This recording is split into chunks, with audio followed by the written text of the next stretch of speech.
Nakakaloka talaga. Imbis na i-cheer nila si ayoko nang magbanggit. Oh, kumusta kayong lahat? So, malapit na mag-uwi si Tatay Duterte sa Pilipinas. Sana nga ipag-pray natin lahat na makauwi na siya kasi nami-miss natin siyang lahat. Alam nyo naman na napakabuti niyang presidente, 'di ba?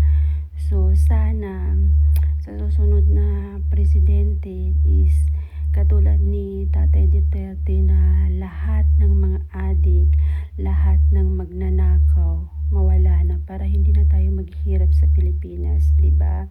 Katulad ngayon ng mga OFW, yung sa may gera, hirap na hirap sila makauwi. Katulad din namin na nandito kami sa Kuwait ngayon. So, kailangan din namin ng mga tulong galing sa Pilipinas. Pero wala talaga kasi busy yung kwan dyan, yung mga tao dyan para paalisin si Inday Sara.